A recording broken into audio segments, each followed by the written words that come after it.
Welcome back to the third in a series of videos that explain how to complete the financial statement and analysis spreadsheet.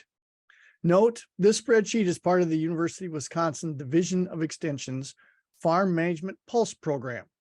The full curriculum and the spreadsheet itself can be found at the websites that are shown on the visual at the top of the page, and the spreadsheet itself can also be found at the Developing a Farm Financial Model website shown at the bottom of the page.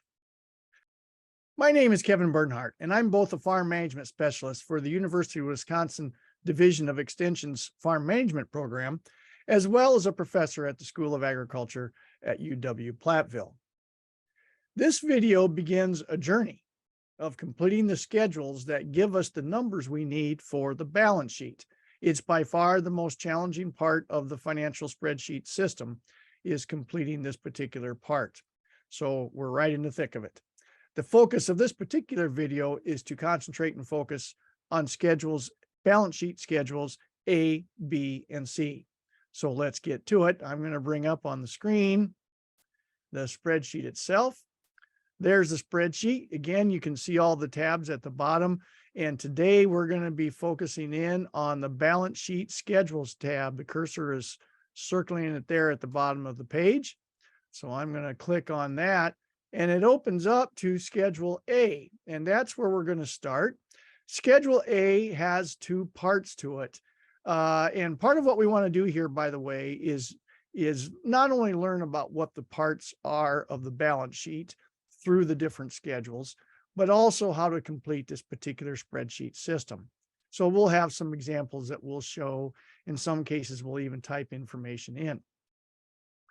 So Schedule A, it has two parts to it. The first part is the checking, savings, money market, any other kinds of cash accounts that we might have. The second part is the hedging account. So some farms will be active in doing some hedging, and there may be some balance sheet values that go along with that hedging. Let's start first with the checking, savings, and money market account.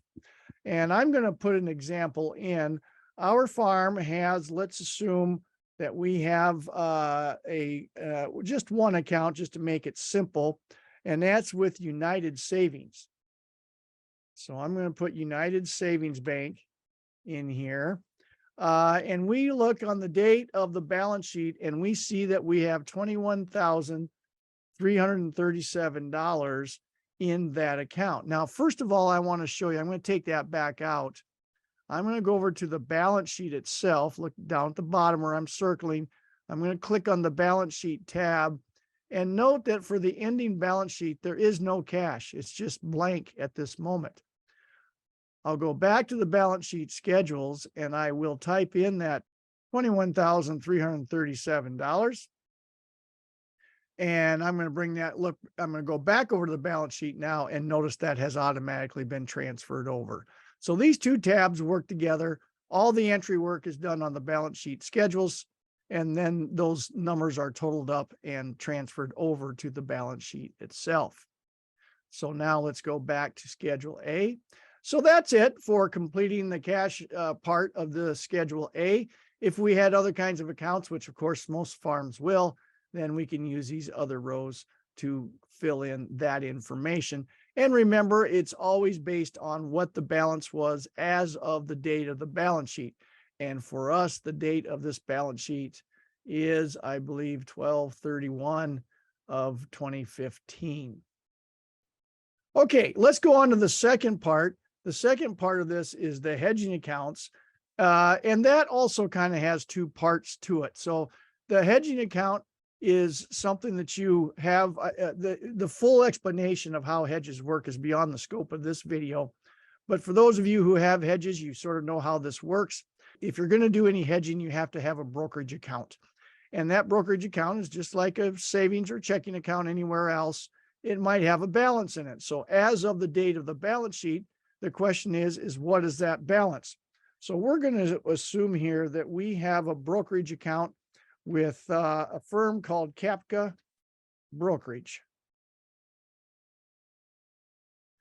And that balance, that on the date of the balance sheet, we call them up or we look at our brokerage statement and we see that we have a balance of 8,106 in there. And again, now if I go back over to the balance sheet, I'm going to see a line item for the brokerage account balance of 8,106. But that's the first part. If we had other brokerage accounts, of course, we have a little bit of room to put those in. The second part of this is if I have what's called an open position or equity in an open position. So if I have a hedge that I have entered into, and let's do an example of one here. Let's assume that I have sold, or in other words, I've gone short on a soybean futures contract.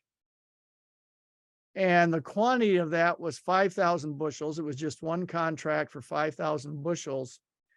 And I originally sold it. So I originally sold this contract and I sold it for $12.93. Now, the way the hedge works here, just in a summary way, is if I originally sold a contract, then I now have an open position because I have to close it out at some point by buying it back. Or if I had originally bought a contract, then I have to close the position someday later by selling it. So I have to take just the opposite, either buy or sell, do just the opposite. But until that second part happens, it's an open position. And the balance sheet shows what happens if I close everything out today, so to speak, including this hedging contract. So there's going to be some equity, either positive or negative, in this contract. So let's assume that on the date of the balance sheet, I look at the markets, and the markets are currently at $12.25. So I sold for $12.93 in the past. The date of the balance sheet is $12.25. That means if I closed out that contract today, I would have $3,400 in cash. That's the equity that I have in this open position.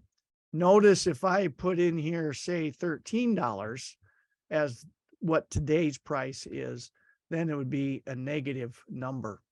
But in our case, it was $12.25.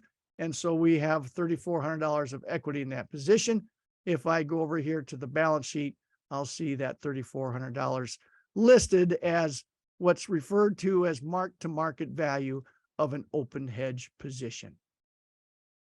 Okay, so that's how we complete Schedule A. And if I have other contracts wherein some of them I could have purchased first and I'll have to sell later, or vice versa, I have room to put those.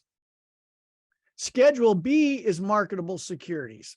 So marketable securities are things such as stock, treasury bills, bonds, things such as that.